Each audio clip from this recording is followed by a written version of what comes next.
तो देखो Roman Reigns bad blood के प्रीमियम लाइव इवेंट में टैग टीम मैच में फेस करने वाले हैं सोलो और जेकब का। लेकिन इस वाली डिसीजन के कारण ना रोमन रेंज एक बड़े डेंजर या फिर एक बड़े खतरे में आ चुके हैं। अब वो क्या डेंजर है उसके बारे में वीडियो में बात करेंगे। Jey Uso, Rhea Ripley, Randy Orton versus Wyatt Sick और भी तुम्हें कुछ चीजें जानने के लिए मिलेंगी। So hello everybody and welcome back to new video. Video को पहले मैं शुरू बैड ब्लड के साथ में करने वाला हूँ बिकॉज बैड ब्लड के लिए WWE वालों ने चीजें को चेंज की हैं और जो टाइमिंग्स होने वाली हैं बैड ब्लड की वो काफी डिफरेंट होंगी WWE के बाकी प्रीमियम लाइव इवेंट से। अगर मैं नॉर्मल PLA की बात करूं, अगर वो USA वगैरह के अंदर हो रहा है तो तुम लोग जानते हो इंडिया के अंदर कब चालू होता है। वो होता है मान लो 19 तारीख है तो 20 तारीख की सुबह 4:30 बजे से चालू होता है और किक ऑफ होता है 3:30 बजे से होता है। लेकिन बैड ब्लड का सीन थोड़ा डिफरेंट होने वाला है। ये अटलांटा जॉर्जिया के अंदर होगा और WWE वालों ने डिसाइड किया है कि ये जो शो है वो 1 घंटे पहले शुरू होने वाला है। यानी कि इंडिया के अंदर अगर तुम्हें बैड ब्लड एकदम लाइव देखना है तुम्हें सुबह 5:30 बजे उठना पड़ेगा। तुम लोग समझ रहे हो इसका मतलब कि भाई तुम्हें इतनी जल्दी पहले उठना पड़ेगा तब जाके तुम कहीं बैड ब्लड देख पाओगे अपनी टीवी स्क्रीन पे एकदम लाइव। अगर तुम 1 घंटा लेट उठोगे या तुम 4:30 बजे उठोगे तो तुम लोग कुछ चीजें मिस करने वाले शो की। तो मुझे लगा ये कुछ बातें बतानी चाहिए कि भाई अगर तुम्हारा प्लान है बैड ब्लड देखने का तो एकदम तैयार रहना, रेडी रहना 3:30 बजे सुबह उठने के लिए। बात अगर मैं बैड ब्लड के बारे में कर ही रहा हूँ तो यहाँ पर एक और WWE मैच कार्ड काफी ज्यादा जल्दी ऐड कर सकती है और ये मैच हो सकता है वर्ल्ड हेवीवेट चैंपियनशिप के लिए, जहां पर गंथर अपनी टाइटल को डिफेंड करेंगे सैमी ज़ेन के खिलाफ। गंथर सैमी ज़ेन की राइवलरी अभी भी चल रही है मेन रोस्टर के अंदर और हम लोग देख रहे हैं कि WWE इसे वर्ल्ड टाइटल फ्यूड की तरह कंसीडर कर रही है। ऑलरेडी WWE वालों ने बैड ब्लड के लिए 5 मैचेस अनाउंस कर दिए और अगर गंथर वर्सेस सैमी ज़ेन का मैच ऐड होता है ये 6th मैच होगा और हमारे डेव मेल्जर का मानना यह है कि WWE डेफिनेटली इस मैच को ऐड करेगी। और पता अगर ये मैच ऐड होता है ना तो WWE के जो रिसेंटली PLAs हैं उनमें जो ट्रेडिशन चला आ रहा है कि ट्रिपल एच 4 से 5 मैचेस बुक कर रहे हैं वो फाइनली ब्रेक हो जाएगा बिकॉज इस वाले शो के अंदर WWE 6 मैचेस बुक कर दिए।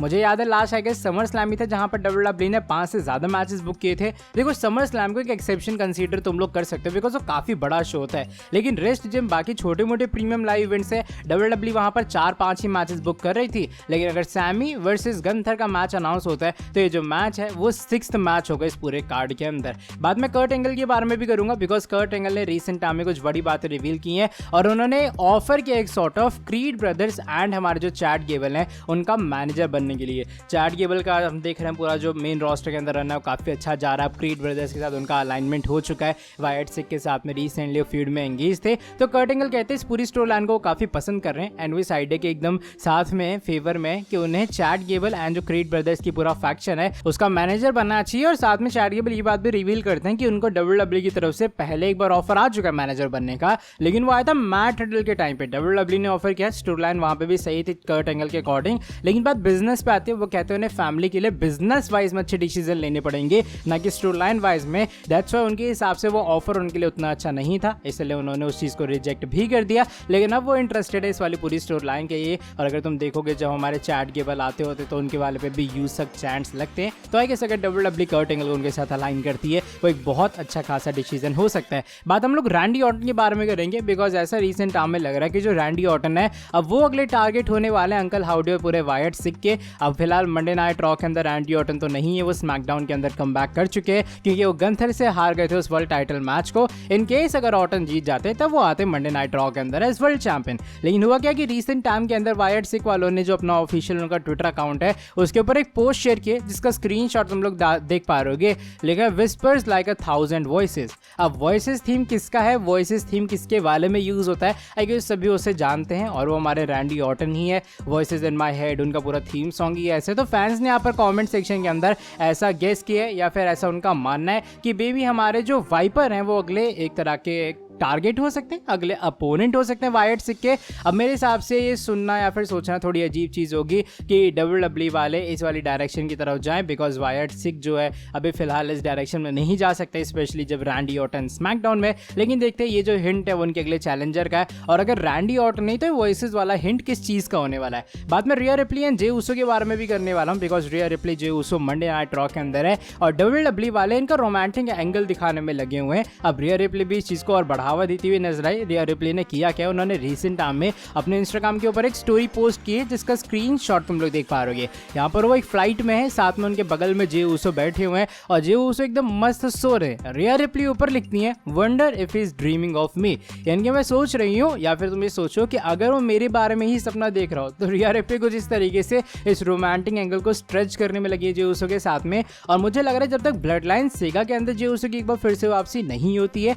डब्ल्यूडब्ल्यूई मेन रोस्टर में इसी स्टोरी लाइन को चलाएगी और डेफिनेटली फैंस इसे पसंद कर रहे हैं। डब्ल्यूडब्ल्यूई की एंगेजमेंट अच्छी आ रही, तो दिक्कत किस बात की है, डब्ल्यूडब्ल्यूई को तो फायदा ही हो रहा है ना इस स्टोरी लाइन को आगे बढ़ाने से। सो दैट्स व्हाई मुझे लग रहा है कंपनी इस रोमांटिक एंगल को और भी ज्यादा तुम्हें मंडे नाइट रॉ में दिखाती हुई नजर आएगी। अब बात करते हैं आज की हमारी नेक्स्ट एंड फाइनल स्टोरी की तरफ, और इस बार ये जो स्टोरी है वो हमारे रोमन रेंज के बारे में जुड़ी है। जो ट्राइबल चीफ है, जो हमारे रोमन रेंज है, वो डेफिनेटली डब्ल्यूडब्ल्यूई के अंदर अपने आप को एक बार फिर से रीस्टैब्लिश कर रहे हैं एज बेबी फेस सुपरस्टार। लेकिन इस बार और बैड ब्लड के अंदर उनका टैग टीम मैच अनाउंस हुआ है और वो कोडी रोड्स के साथ टीम अप होंगे। लेकिन मे बी ये जो टीम है वो रोमन रेंज के लिए एक बहुत बड़ा डेंजर ला सकती है, और वो डेंजर हो सकता है हमारे final boss the people's champ the Rock. अगर तुम्हें स्टोरी लाइन याद हो रिसेंट टाइम में क्या हुई थी रेसलमेनिया के अराउंड पे, द रॉक को मेजरली हेट किससे था, कोडी रोड से तो था। मतलब वो बंदा नफरत करने लग गया था भाई कोडी से। कोडी उनकी फैमिली बिजनेस में टांग अड़ा रहा है, कोडी उनकी फैमिली के बारे में बोल रहा है, कोडी को बेल्ट से कूटा द रॉक ने। द रॉक उसके बाद कोडी रोड्स को कन्फ्रंट भी करते रेसलमेनिया के बाद उस अनडिस्प्यूटेड चैंपियनशिप के लिए। ये इनकी एक दुश्मनी है एक अच्छी खासी द रॉक और कोडी रोड्स के बीच में।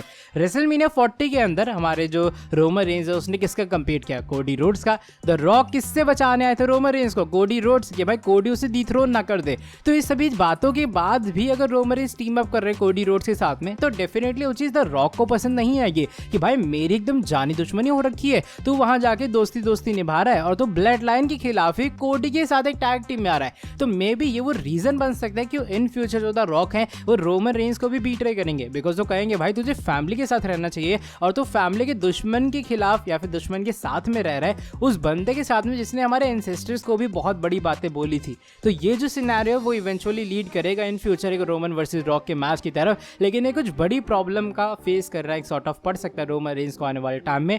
अब मैं तो कहूँगा भाई बैड ब्लड के अंदर ही अगर हमारे द रॉक आ पा रहे तो उन्हें वहाँ बुला लिया जाए, तो डेफिनेटली एक अच्छा सिनेमैटिक या फिर कहते हैं ना जैसे सिनेमा ब्लड लाइन वाला वो देखने के लिए मिलेगा। फिर बैड ब्लड के लिए सॉरी टाइम है, लेट्स सी वहाँ पर क्या होता है। लेकिन तुम्हारे हिसाब से द रॉक का ये वो रीजन बनेगा रोमन रेंज को बीट्रे करने का या फिर नहीं? अपना ओपिनियन तुम लोग शेयर कर देना कमेंट सेक्शन में। तुम्हारे अकॉर्डिंग क्या रोमन रेंज अब एक बड़े खतरे में है? चलो by the way that is it for today video. अगर तुम्हें ये वाली वीडियो पसंद आई है, वीडियो को तुम लोग नीचे लाइक कर दो, चैनल को सब्सक्राइब कर देना और बेल नोटिफिकेशन को कर देना ऑन। बाकी हर बार की तरह मैं तुमसे मिलूंगा आके नेक्स्ट वीडियो के अंदर बहुत ज़्यादा जल्दी। Till then bye bye, take care.